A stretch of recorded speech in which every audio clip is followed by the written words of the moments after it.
dogs, yeah. Their instinct is to stop motion of cows. And the way you do a cow hunt, which is what they call it in Florida, it would be called a roundup or a gathering out west. But the way you do a cow hunt in Florida, and by the way, the riders are called cow hunters in Florida. It's an older term than cowboy. But you ride out with the dogs at heel, which means behind your horse. You never let the dog walk beside your horse. You're riding along, and there's a hog in the woods, and your horse sighs. If your dog's beside you, good chance they're going to get trampled.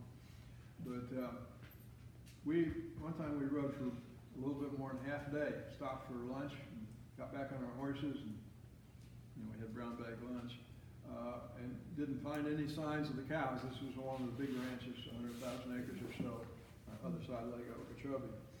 And Carol and I were both part of that cow hunt. But right after lunch, we found where there was some fresh hoof marks in the sand and some fresh cattle droppings. And so we knew the cattle had been there and the dogs could pick up the scent. And so they give the command to the dogs, get them! And dogs fly through the woods, out of sight. We just sit there. Sometimes you'll have a cow hunter who just wants an exciting ride, and he'll try to keep up with the dogs flying through the woods on horseback, but I don't advise that. There's no need to.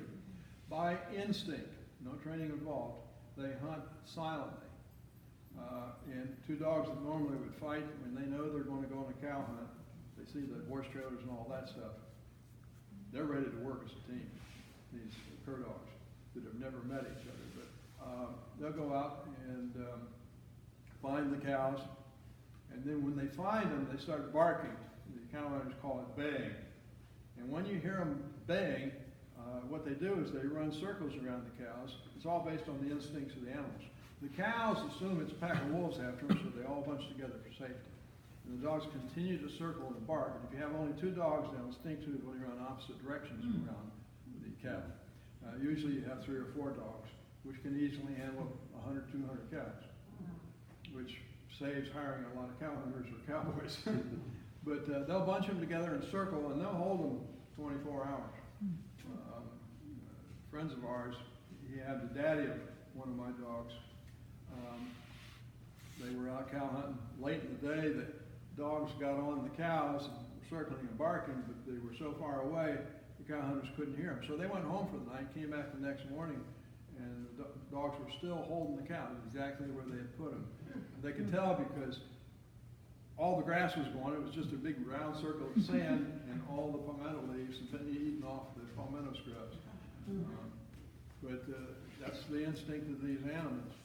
And you call the dogs off. You call them to heel behind your horse, and you move the cows. You do not use these dogs to move the cattle. You'd have to have one of those Western style or Australian style dogs. And the way you move the cows, I mean, these are wild cows. They aren't cows that come someplace where there are feeders every day or something like that. So, I mean, you can't shake a feed bucket because they don't know what it is. They're not going to follow you. If you guys were a bunch of cows and I wanted you to go that way, what I would do is take my whip, crack it in the air over here. It's as loud as a gunshot. And you go away from the sound right where I want you to go. If I wanted you to go the other way, I'd crack it in the air over there. This is a 10 or 11 foot whip, which is pretty standard working size nowadays. In the old days, they tended to use longer ones. Working cow hunters today would use mostly, I suppose, 9 to 12 foot would be about average. And all that's on the end of this is a shoestring. And when I make the crack, I do it in the air. What I'm doing is sending a wave down this, and at the end of that wave, because of the decrease in the weight and size of the whip, it's going very fast. It's breaking the sound barrier, which is almost 800 miles an hour sideways. And what it does is it goes so fast the air can't get out of the way. That's what you call breaking the sound barrier. And behind the shoestring, the air slams shut, and that's the crack you hear.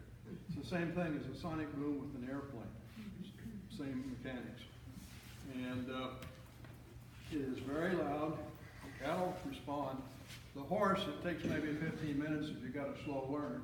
A horse can close his ears completely.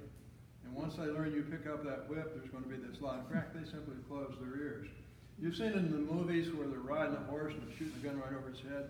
if they're actually firing, even if it's just blanks, if they're actually firing the gun when they're filming them, you'll see the horse's ears are folded about halfway back. That means they got their ears totally physically closed. A horse can also totally physically close his nostrils, eat underwater. Yeah, a lot of horse owners don't even realize that.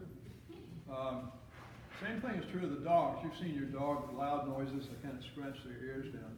The inside of their ears are closing. We don't have, I tell the kids, I said, now you kids can't do that in spite of what your teachers say. But I can't crack it in here. Like I told you, I think this is 10 or 11 foot. That plus the length of my arm, I got to have that clearance all the way around. And then usually if I do crack it, I take out one of the light fixtures inside. But when we're finished here, I'll go outside and crack it if anybody wants to hear it. It's about as loud as a 22 shot. And in the old days, when you didn't have air conditioners and trucks and cars and airplanes and all the noises that we live with today, when it was quiet out in the woods, you could hear this mile and a half pretty reliably 2 miles away. So if we're out in the woods, there's no form of communication like cell phones and all that stuff. We could be working cows, we could be a mile apart, and we basically know where each other is by the crack of the whips. And if he and I have been working together for a long time, I can tell by the sound of the whip if he's just giving me a signal, or if he's on a cow, or if he's in trouble. Back then, same with hunters today, 3 cracks, and then you break, and then you three cracks is a call for help. Nowadays with hunters, 3 gunshots evenly spaced is a call for help. That's why if you have to shoot around, you fire another shot so that you aren't falsely telling somebody you got an emergency. And that's why they call them Florida crackers, the crack of the whip. Okay.